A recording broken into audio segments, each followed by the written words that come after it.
하나님께서 우리들에게 주신 말씀은 누가복음 말씀입니다. 누가복음 24장 13절부터 35절까지의 말씀입니다. 누가복음 24장 13절부터 35절까지의 말씀입니다.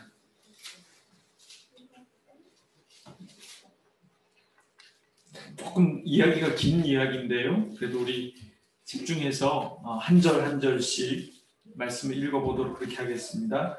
누가복음 24장 13절부터 35절까지입니다. 제가 먼저 읽고 여러분들이 다음 절을 읽으시겠습니다. 그날에 그들 중 둘이 예루살렘에서 25리 되는 엠마오라 하는 마을로 가면서 이 모든 된 일을 서로 이야기하더라.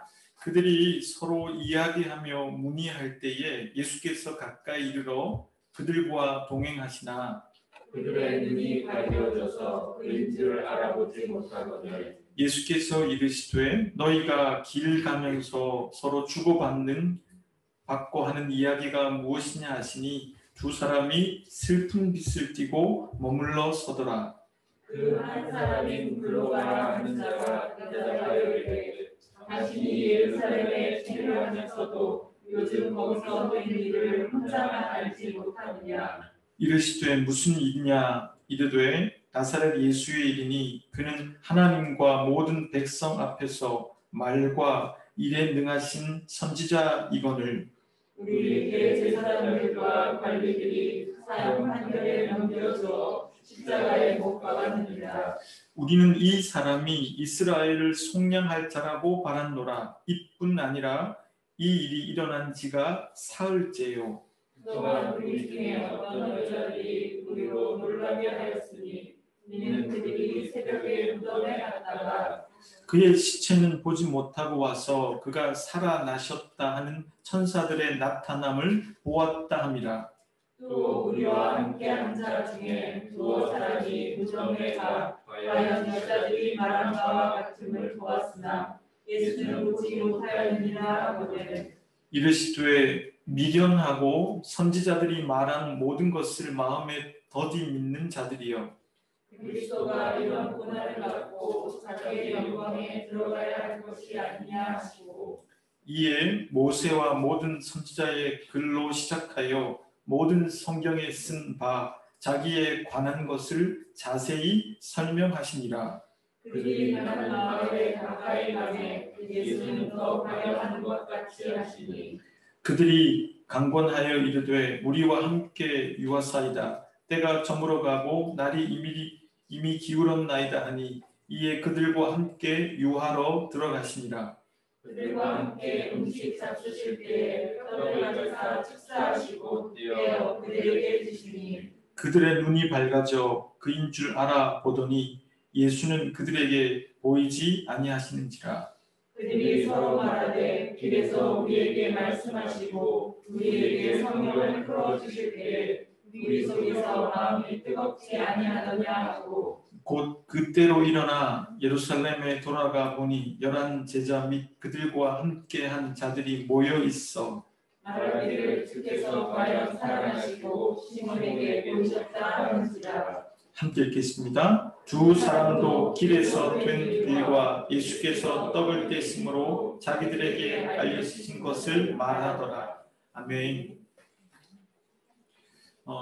본래 우리 공동체는 그 주일 예배 시간에는 마가복음을 쭉 순서대로 설교하고 말씀 나누고 있습니다.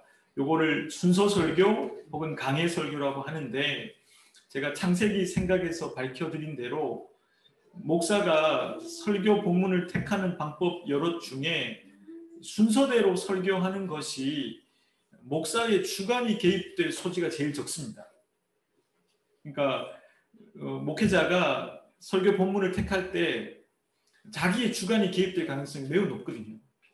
본인이 잘 알거나 본인이 좋아하거나 본인이 설교했던 본문으로 설교할 가능성이 매우 높습니다. 아니면 자기 교회가 하려고 하는 일을 뒷받침하기 위해서 성경을 끌어올 수도 있죠. 끊임없이 설교자는 설교 본문을 선정할 때 자기의 주관이 개입되는 것을 막아야 되는데 막기가 어렵습니다. 그렇기 때문에 최근에 와서 또 가장 설교 본문을 택하는 좋은 방법으로 소개되고 있는 게 바로 이 강해 설교이거든요. 사실 여러분 강해 설교 하다 보면 설교 안 하고 싶은 본문도 나옵니다. 어쩔 수가 없어요. 도저히 할 얘기가 없는 본문도 있어요. 하지만 하나님 말씀이 우리가 그래도 하나님의 말씀으로 믿잖아요. 그렇기 때문에 어떤 본문을 우리가 피해서는 안 되는 것이죠. 그렇기 때문에 이렇게 설교하는 방식이 설교자의 주관을 가장 배제시킬 수 있는 방법이라고 생각하기 때문에 저는 공동체를 시작하면서 강해 설교를 하고 있습니다. 그런데 강해 설교를 할 때 가장 큰 문제가 하나 발생해요. 가장 큰 문제는 뭐냐면 단점은 절기가 되어지면 그 절기에 맞는 본문을 할 수가 없다는 것이죠. 그러니까 어떤 경우에는 사순절날 굉장히 기쁜 본문을 해야 되고요. 고난주간과 이럴 때 맞지 않는 본문들이 막 택해져요. 그래서 제가 목회를 배웠던 한 목사님은 그분은 한국의 강해 설교의 대가로 불리는 분인데 이분은요. 제가 가만히 옆에서 지켜봤습니다. 어떻게 하시나. 절기가 되면. 근데 이분은 부활절이 돼도 그냥 하시던 본문을 그대로 하시더라고요. 근데 이분이 워낙 탁월한 분이 되놓으니까 어떤 본문을 주든 그 본문으로 부활을 끌어내시더라고요. 그런데 이제 저는 그만한 실력이 안 되기 때문이기도 하고 또 개인적으로 제가 한 주 동안 말씀 묵상하면서 부활절인데 마가복음 강해를 해야 되기 때문에 계속 하는 것이 성령님의 뜻일까? 그리고 어떤 본문이든 간에 부활 얘기를 할 수는 있죠. 근데 그게 맞는 걸까? 이런 회의감이 저에게 자리 잡았습니다. 그거 역시도 어쩌면 설교가의 주관이지 않을까? 그런 생각을 하면서 오늘 본문을 좀 바꿨습니다. 여러분 양해해 주셨으면 좋겠고요. 다음 주부터는 또 다시 마가복음을 순서대로 우리가 보니까 지난주에 2장을 마무리했더라고요. 그래서 좀 쉬어갈 겸 좀 본문을 바꿨다는 걸 이해해 주시면 좋겠습니다. 오늘 본문은요. 부활절날 해 봄직한 본문인데요. 사실 저는 부활절에 이 본문으로 설교한 건 오늘이 처음인 것 같습니다. 부활절 설교를 많이 했지만 이 본문으로 제가 설교를 해본 적은 없었던 것 같습니다. 왜냐하면 본문이 상당히 어려운 본문이고 이야기이긴 하지만 그 내용이 깊어서 제가 주로 교육부서 아이들에게 설교했기 때문에 이 이야기를 다룬 적은 없었습니다. 제대로. 이 말씀이 어떻게 진행되는지를 우리가 좀 이해해야 되는데요. 이 말씀 전에 누가복음에 따르면 예수님의 부활하신 날이 일요일인 거예요. 예수님이 십자가에 못 박히신 요일이 언제인가요? 우리 친구들? 예. 저에게 배운 제자들이기 때문에 대답을 못하면 제가 책임을 져야 되기 때문에 한 3년씩 배운 제자들이라서 무슨 요일날 돌아가셨죠? 예수님 십자가에 못 박혀 돌아가신 날짜가 요일이 금요일. 그러면 3일 뒤에 부활하셨으니까 3일 뒤면 무슨 요일이에요? 언제? 금요일, 토요일, 일요일. 그래서 3일 만에 부활하셨다고 하는 거예요. 그러니까 당시에 이게 풍습이 있었거든요. 팔레스타인의 장례는요, 우리랑 조금 다른데 우리도 3일장 하잖아요. 여기도 이제 3일장 비슷한 걸 하는데 왜 3일 동안 동굴에 놓고 장례를 치르라면 영혼이 떠돈다고 생각했었어요. 영혼이 그 사람에게서 떠났다가 돌아다니다가 다시 들어갈 수 있다. 뭐 그런 생각을 했던 것 같습니다. 그럴 수 있죠. 인간이니까. 잘 모르니까. 그 죽음 이후의 세계는 모르잖아요. 그런 민간적인 신앙을 갖고 있었어요. 그렇기 때문에 3일 동안은 그냥 장사 치르면서 드나들기도 하고 또 그분에게 향품을 바르기도 하고 그랬었어요. 3일째 아침날, 그러니까 요일로 따지면 일요일 날 아침이었겠죠. 지금 우리 시간이죠. 아주 아침 이를 때 여자 3명이 누가복음에 따르면 그 예수님의 동굴에 갔어요. 무덤에. 이름이 막달라 마리아, 요한나, 야고보의 어머니 마리아, 이 세 명의 여자가 나옵니다. 세 명의 여인이 예수님에게 시신에 시체가 여러분 동굴이 얼마나 습하겠어요. 동굴은 습해요. 굉장히 습해요. 얼마나 시신이 빨리 부패되겠어요. 그러니까 그거를 3일 동안 그래도 몸의 육신이 썩는 거를 방지하기 위해서 썩지 않게 하는 걸 들고 갔단 말이죠. 향품 같은 거를 바르고 냄새도 좋게 하고. 그거 하러 갔더니 시신이 없는 거예요. 그리고 거기에 천사가 있었는데 천사가 이 세 명의 여자에게 말해 주었습니다. 예수님은 약속하셨던 대로 부활하셔서 갈릴리로 가셨다. 이렇게 말씀하시는 거예요. 이렇게 말씀하시니까 예루살렘이죠. 말씀하시니까 그들이 놀랐어요. 그들이 놀라서 어디로 갔을까요? 제자들에게 갔겠죠. 제자들이 모여있는 곳에 갔어요. 가서 말하니까 제자들이 믿는 사람도 있고 안 믿는 사람도 있으니까 성격이 급한 사람이 누구예요? 제자들 중에? 누가 제일 급합니까? 성격이? 막 호통치고 큰소리 치는 게 누구예요? 베드로. 다혈질의 대표적인 인간이죠. 이 베드로가 당장 가가지고 무덤에 갔는데 예수님이 없었어요. 시신이. 그래서 베드로도 예수님의 시신이 없다고 하고 들어왔어요. 자, 이런 일이 아침에 있었어요. 일요일 아침에. 그리고 기록에 따르면 부활하신 예수님이 베드로를 만났던 이야기, 또 제자들을 만난 이야기 쭉 나와요. 이제 밤이 됐어요. 예수님은 돌아가셨고 부활했다는 소식이 이미 예루살렘 곳곳에 퍼졌습니다. 그런데 오늘 성경에 따르면 열이 엠마오로 가는 두 제자 이야기가 나오죠. 그렇죠? 여러분 예루살렘 보이시죠? 지도에서. 예루살렘과 엠마오가 우리 성경에 25리라고 기록되어 있어요. 이거를 킬로미터로 환산하면 10km, 약 11km쯤 되거든요. 그러니까 예루살렘과 엠마오가 11km 거리면요. 이게 여러분 11km를 안 걸어봤겠지만 걸어보면 어떻게 될까요? 며칠 정도 걸릴까요? 며칠까지 갈 것도 없어요. 하루 길이잖아요. 25리면 하루 길이에요. 그러니까 하루 길이니까 이 사람들이 지금 저녁 때쯤이었으니까 거의 엠마오에 도착을 했을 가능성이 높습니다. 왜냐하면 해지면 걷기 어려우니까 팔레스타인은. 그러니까 이 사람들이 엠마오로 가는 길을 걷고 있었던 거예요. 이 두 제자가 누구냐? 성경에 따르면 글로바라고 했어요. 한 사람은. 글로바는 나중에 나오겠지만 요한복음에 따르면 예수님이 십자가에 못 박혀 죽는 그 순간에 있었던 여자의 남편이에요. 글로바도 알았을 거라고요. 예수님의 제자였어요. 한 명의 이름은 알 수 없습니다. 요 두 명은 12명의 제자는 아니었어요. 12명의 제자 이외에도 제자가 많았거든요. 그런데 아마도 이들은요, 예수님과 숙식을 같이 하는 제자는 아니었던 것 같아요. 그러니까 엠마오니까 하루 길이니까 숙식을 같이 하기보다는 출퇴근하셨던 분들인 것 같습니다. 그러니까 동네 지역마다 예수님을 따르는 제자들이 있었거든요. 그 제자들 무리의 부류인 것 같아요. 이들이 길을 가다가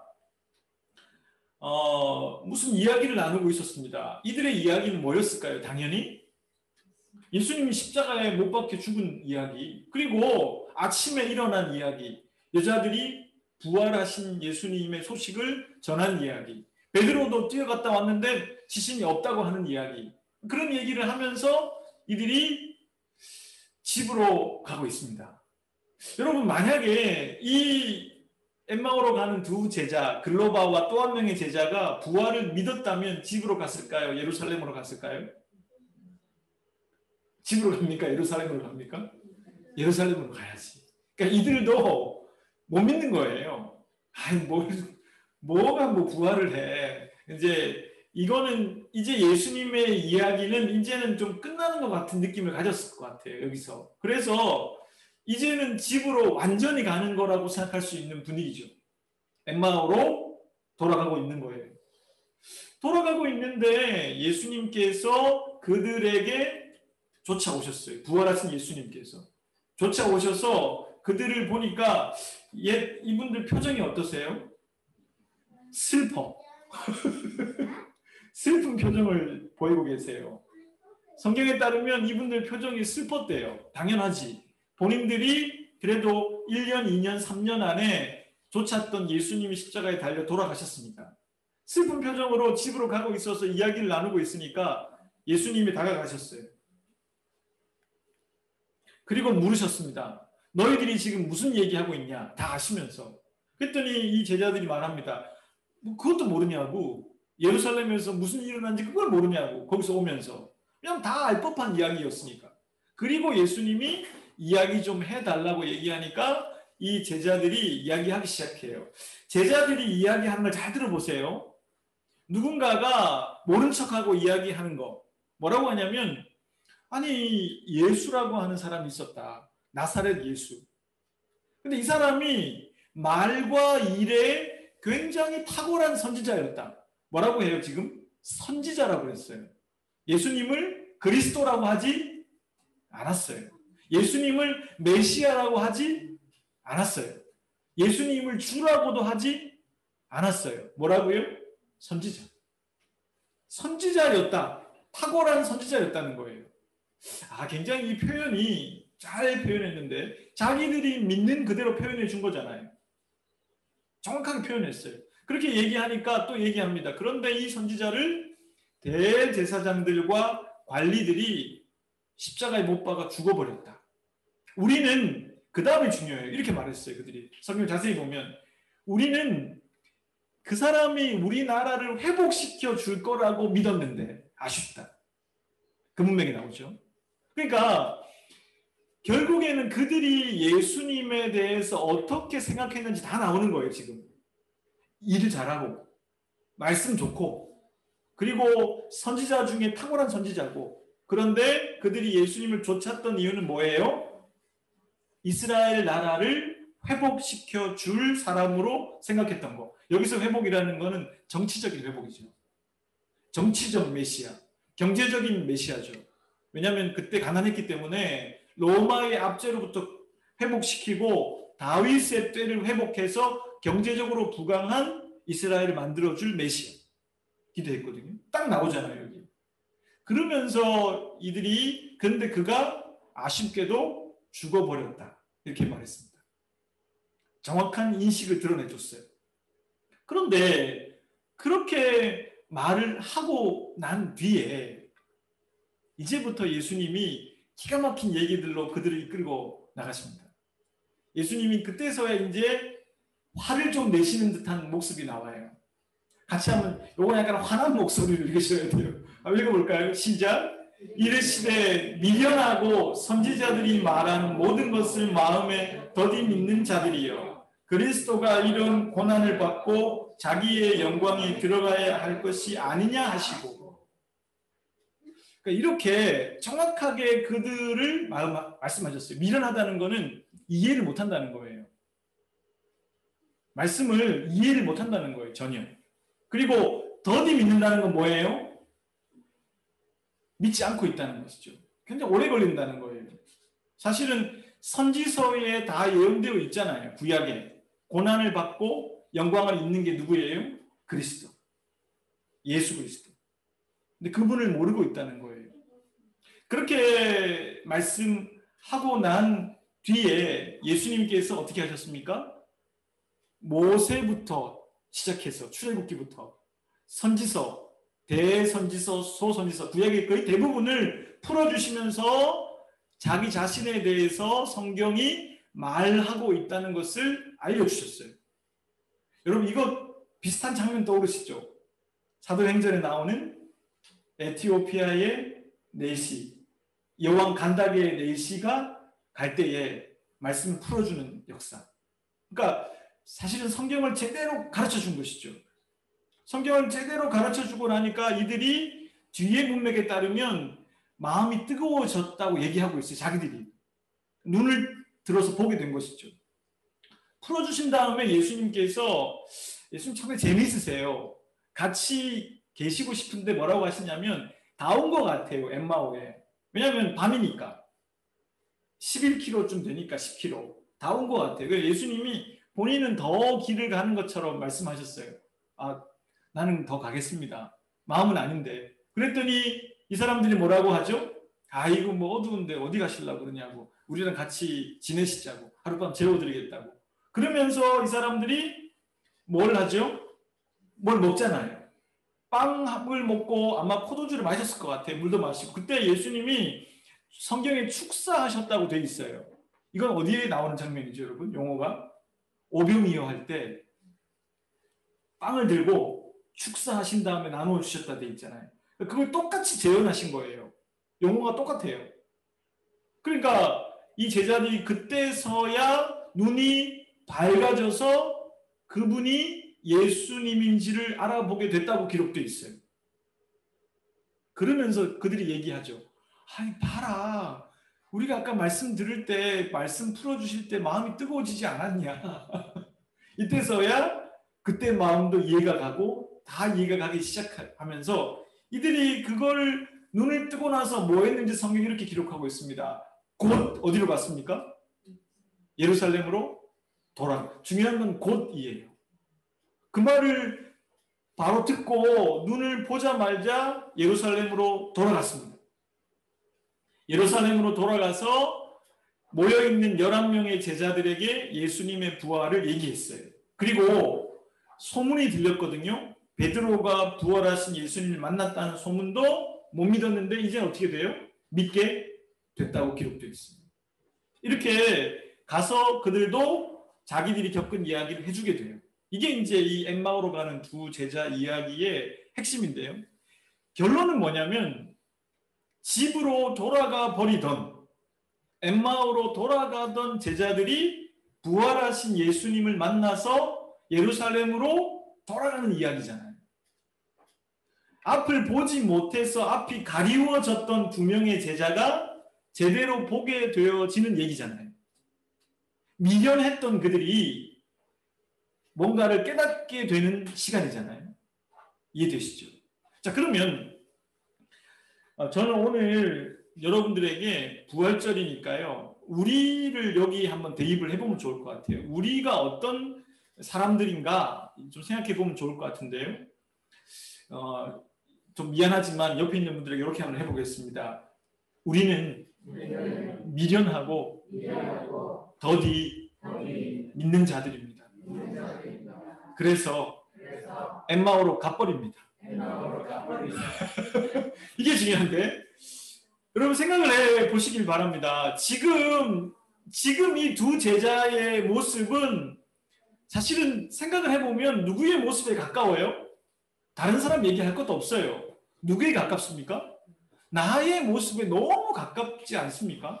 너무 가까워요.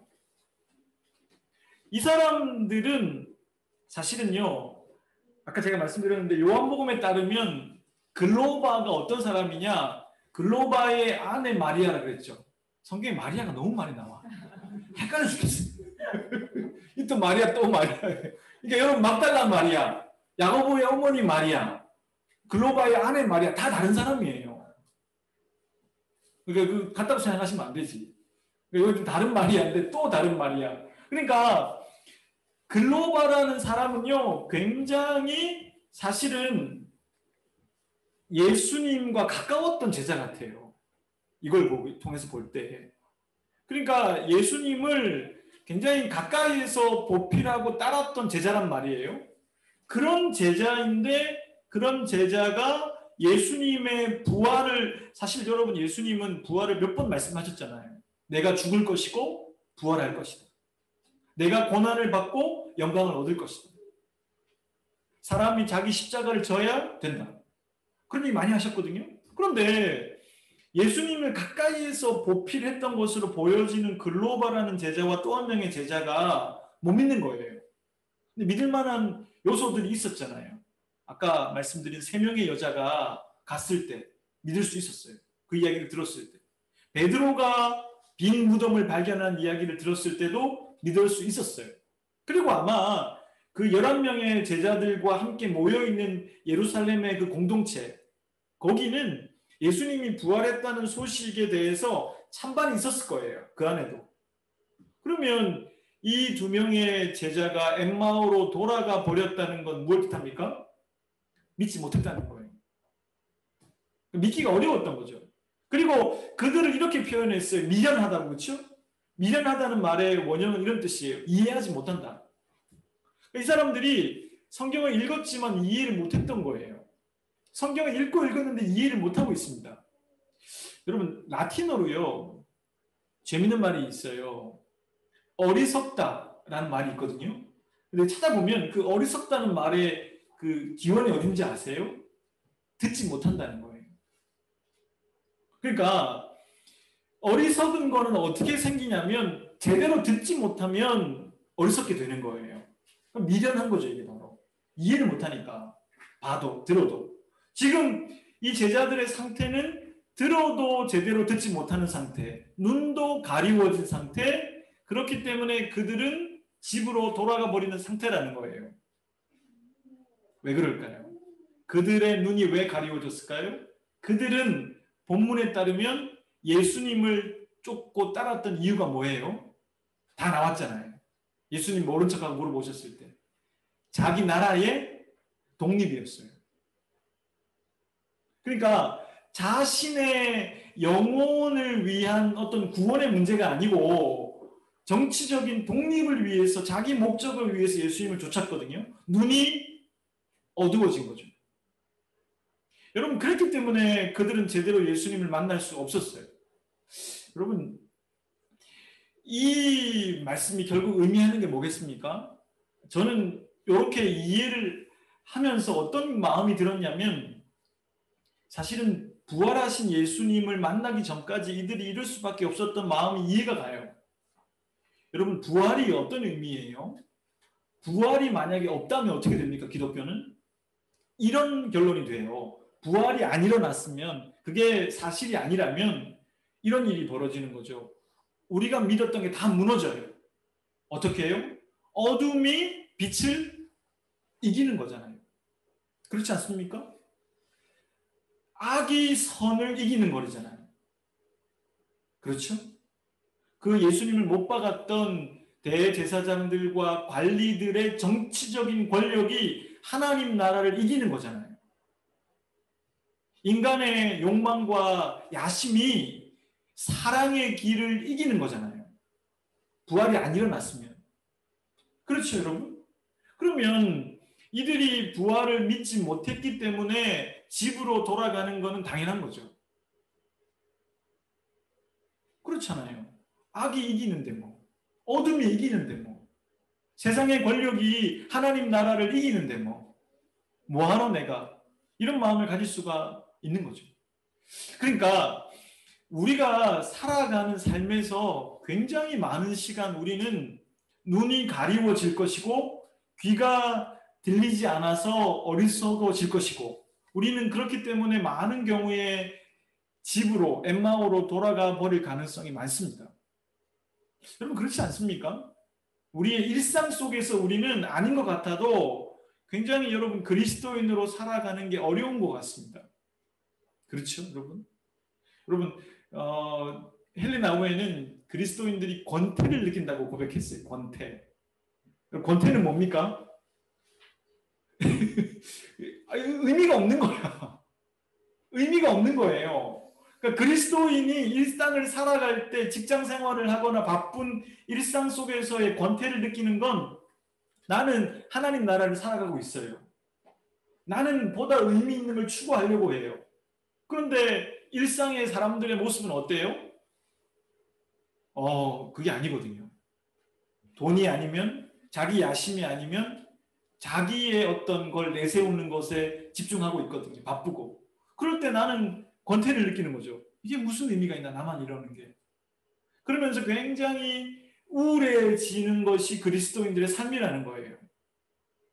여러분 그렇기 때문에 그들이 부활하신 예수님을 정말 믿고 하나님 나라가 인간의 욕망을 넘어서는구나라는 것을 믿기보다는 인간의 욕망과 정치적인 권력이 인간의 힘이 하나님 나라를 앞서는 거라는 걸 믿기 쉬워요.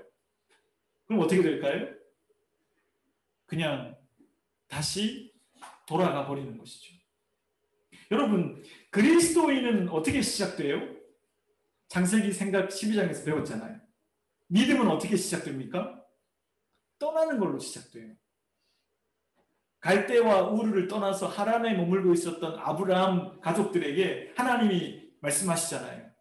너는 본토 친척 아비 집을 떠나서 내가 내게 보여줄 땅으로 가라. 내가 너로 큰 민족을 이루고 내게 복을 주리라.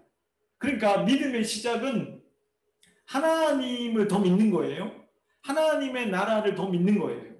하나님의 약속을 더 신뢰하고 일상이라고 하는 삶을 살아가고 있지만 그걸 이끌고 있는 힘보다는 하나님을 믿고 떠나는 게 시작되는 거 아니에요? 믿음은? 그런데 부활을 믿지 못한 두 명의 제자는 어떻게 됐어요? 떠나기는커녕 다시 돌아가 버렸어요. 끊임없이 우리는 이 유혹을 받게 될 것입니다. 자, 그럼 두 번째로요.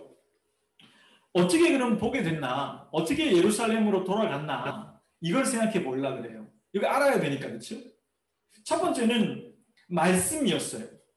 우리 따라해 보겠습니다. 말씀. 여러분, 이 두 명의 제자가 그동안 제자로 살면서 또 유대인으로 살면서 구약에 나오는 선지서와 모세의 오경과 많은 걸 배웠을 거라고요. 그렇죠? 그런데 이들이 예수님의 이야기를 그것과 연결시키지는 못했어요. 안타깝게도. 그러니까 그들이 들었긴 들었지만 제대로 몰랐다는 거예요. 여러분, 한국 교회에 말씀이 정말 많잖아요. 제가 깜짝 놀란 거는 한국 교회가 말씀이 얼마나 대단한지를, 얼마나 말씀이 공부가 많고 이런 게 많은지 알게 된 게, 강남에 가면 그 큰 교회 하나 있잖아요. 아시죠? 그 큰 교회. 그 큰 교회 옆에 보면 유명한 절이 있어요. 아주 큰 강남에 절이 같이 있어요.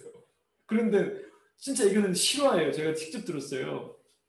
그 절의 주지스님이 그 제자 훈련을 잘하는 강남의 모 교회에 와서 제자 훈련을 배워갔습니다. 기법을. 그래가지고 그 큰 절에다가 제자 훈련 비슷한 걸 차렸어요. 그 기법. 아, 대단하지 않습니까? 그 정도가 한국 교회예요. 제가 미국 여행을 하면서 미국 교회를 탐방하는데 깜짝 놀랐어요. 미국의 대형 교회들이 주로 많잖아요. 근데 거기를 탐방하는데 제가 한국에서 왔다니까, 영락교회에서 왔다니까 이분이 하는 말씀이 그러더라고요. 아, 우리 교회가 영락교회 그 성경 공부 모델을 따르고 있다는 거예요. 깜짝 놀랐어요. 뭐 어떻게 따르고 있냐 봤더니 체계적인 성경 공부 과정이 있거든요. 영락교회 안에. 그러니까 어떤 뭐 마가를 배우고 뭐 요한을 배우고 바울 서신을 배우고 이런 게 딱 그대로 있는 거예요. 그래서 그분이 그러시더라고요. 아, 영락교회 우리가 배웠다고. 제가 그거를 보면서 그 두 가지 사건을 보면서 한국 교회가 얼마나 말씀이 넘치는가를 알겠더라고요. 자, 그런데 그렇기 때문에 한국 교회 안에 어떤 정서가 있냐면 이런 게 있어요. 한국 교회가 말씀이 이렇게 많다 보니까 이런 얘기 많이 들어보셨을 것 같아요. 한국 교회는 머리는 큰데 손은 발은 안 움직인다. 그러니까 이 말은 무슨 말이냐면 앞서 말씀드린 일례들로 볼 때 한국 교회는 말씀이 충만한데 아는 거는 뒷담 많은데 살아내지 못한다는 얘기인 것 같아요. 저는 그 질문을, 그 말씀을 한 다음에 목회자들이 이제 더 이상 가르치지 않기로 결정하는 걸 봤어요. 왜냐면 머리가 큰데 안 움직이니까. 여러분 그게 맞는 거예요? 아니요. 전 절대 동의할 수 없어요. 그거예요.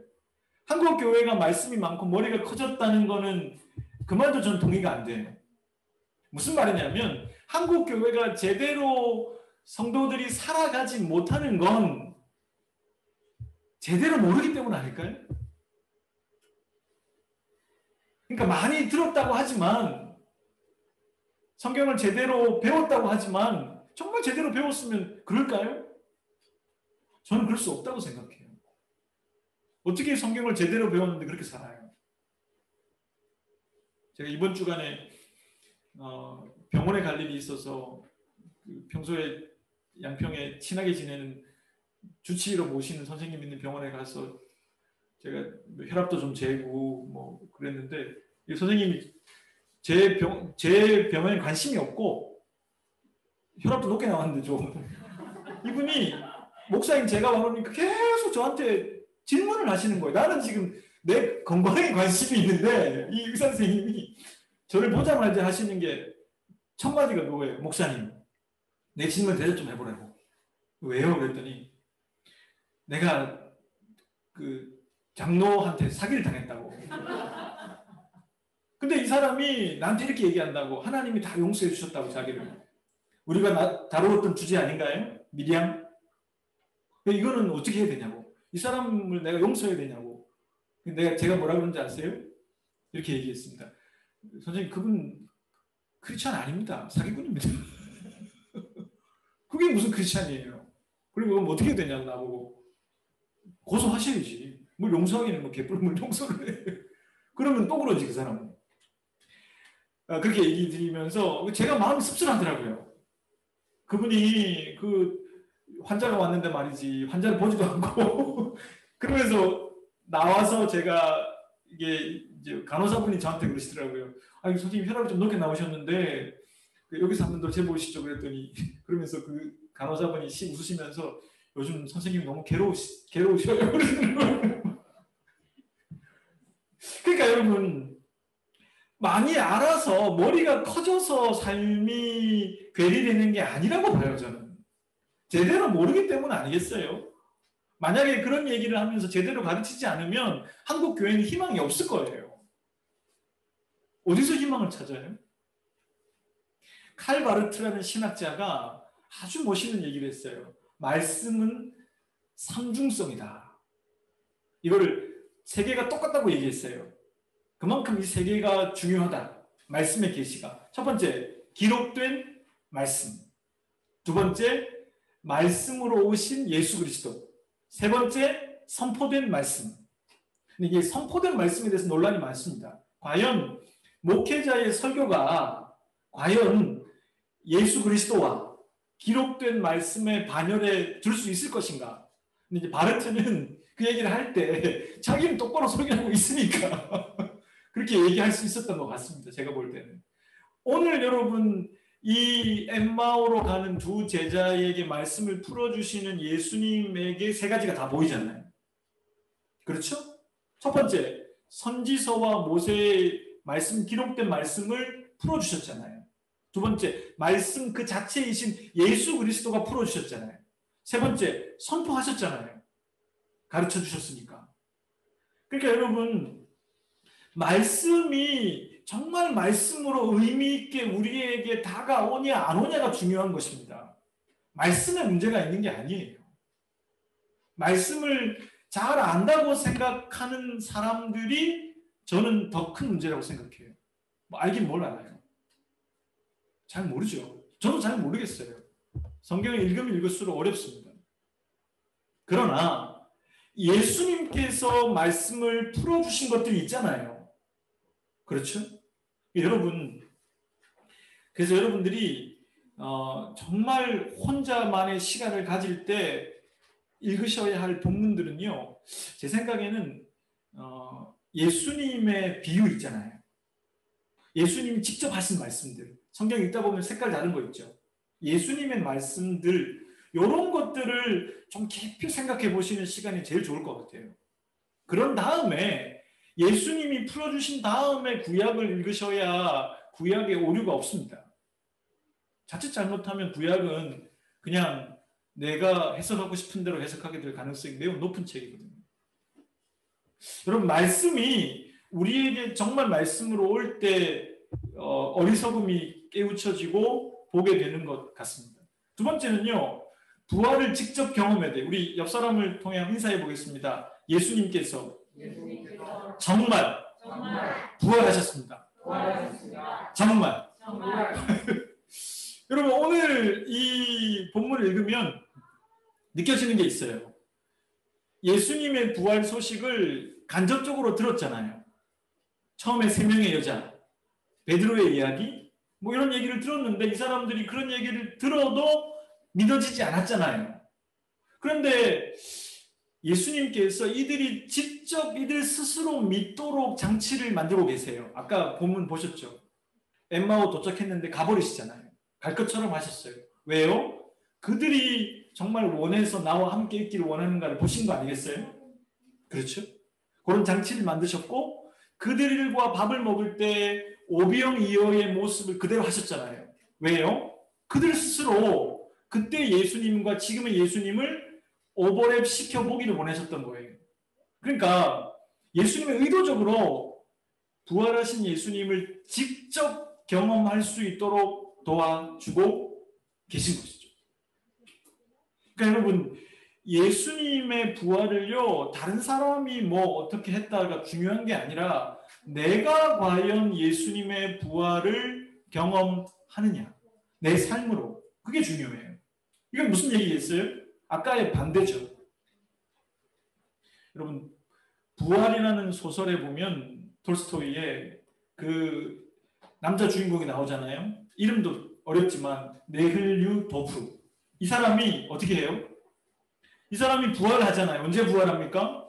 이 사람이 백작이 돼서 배심원으로 재판을 딱 하는데 가만히 보니까 자기가 옛날에 친척네 집에서 화인으로 있었던 여인인데 함부로 그 여인을 범했던 그런 여자가 재판을 받아요. 그 여자가 카추샤잖아요. 그렇죠? 머슬로바. 근데 가만히 보니까 이 여자의 이야기가 들려지는데 보니까 이 여자가 본인이 친척집에 놀러 갔다가 그 여인을 함부로 범함으로 말미암아 일어나는 일 때문에 이 여인이 어떻게 삶을 살게 되었는지를 알게 돼요. 그때 너무나 양심의 가책을 느끼죠. 그리고 이 네헬료도프가 그때부터 자기 삶을 바꾸기로 결심하죠. 빛으로 어둠을 이기기로. 여러분 얼마나 끝까지 모슬로바를 돕잖아요. 그게 여러분 부활의 이야기잖아요. 이 톨스토이가 부활이 뭔지를 정확하게 지적하고 있는 것이죠. 그러니까 부활은 나에게 부활이 경험되어져야 돼요. 어둠이 빛을 이기는 게 아니라 빛이 어둠을 이기는구나. 그걸 깨닫는 것이죠. 하나님의 나라가 인간의 욕망을 이기는구나. 권력을 이기는구나. 이거를 깨닫는 거를 스스로의 삶으로 깨달아야 되는 것이죠. 이게 맞구나. 이게 부활이구나. 여러분, 그렇게 자기의 신앙 고백으로 예수님의 부활을 경험해 나가는 사람이 되어야 돼요. 제가 처음 목회를 할 때 용산동 이가에 살았거든요. 지금은 해방촌이에요. 거기가 유명한 데가 됐어요. 이태원 있고. 지금은 제가 거기 사택을 거기 주셔가지고 빌라에 잠깐 살았는데 그 빌라 옆에 집에 살던 분이 중년의 여자분 사셨는데 혼자. 근데 이제 보니까 이분은 그때로 보면 한 30대 후반 정도였던 것 같아요. 저는 더 어렸지만. 근데 이분이 가만히 보니까 무슨 직업인지는 제가 정확하게 모르겠는데 새벽 한 4, 5시쯤에 택시로 만취해서 퇴근하시는 직업이시더라고요. 뭔지는 모르겠어요. 직업이 제가 볼 때.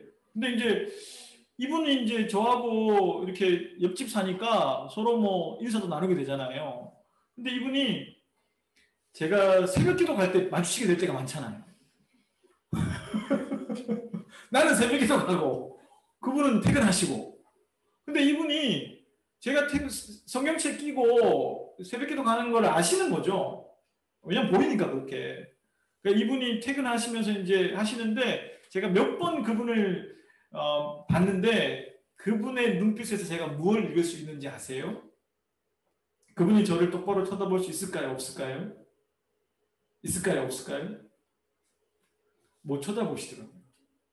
제가 일부러 인사도 안 했어요. 그분이 민망해 하셔서.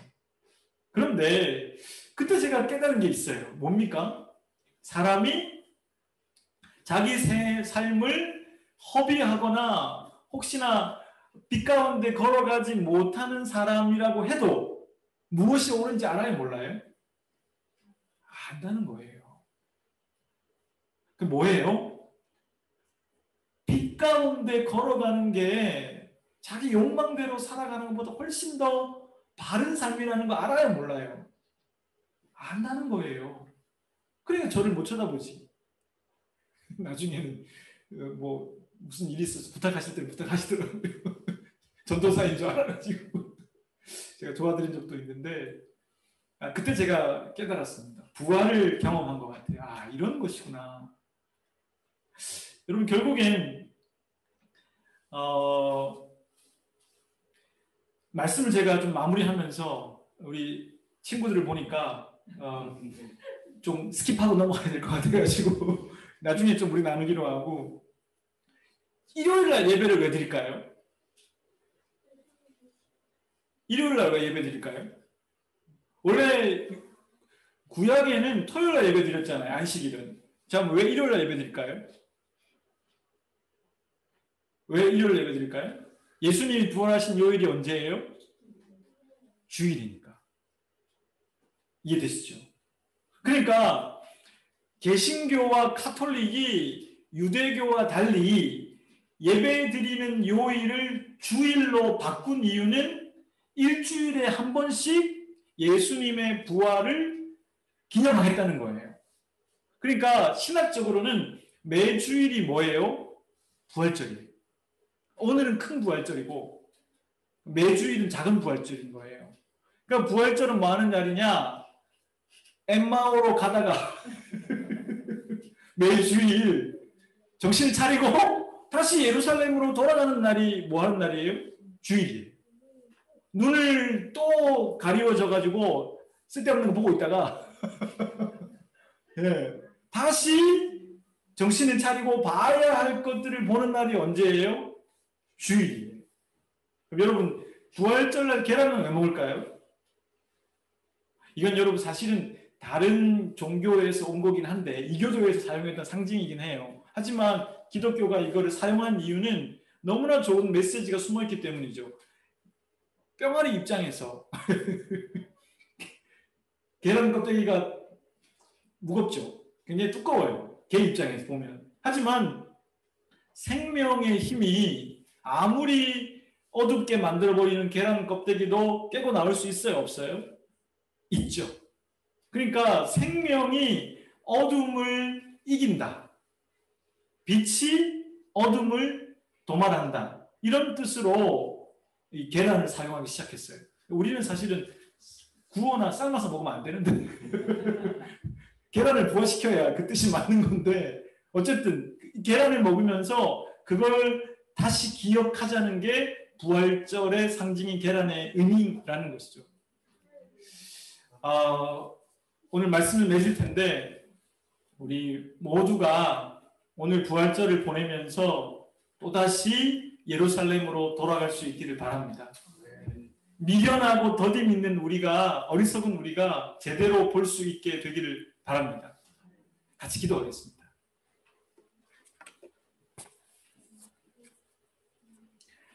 하나님, 부활절 아침에 저희들에게 말씀으로 와주시고 말씀으로 다시 눈을 뜨게 해주시고 각자의 예루살렘으로 돌아갈 수 있는 기회를 주셔서 고맙습니다.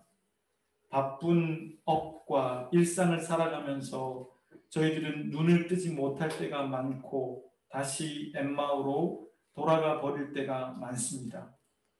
그러나 저희들이 매 주일마다 그리고 창세기 생각과 개인적으로 말씀 묵상과 홀로 있음을 통해서 눈을 뜨게 해주십시오. 그래서 다시 우리를 부르신 자리로 돌아가서 후회 없는 인생을 살아가게 해 주십시오.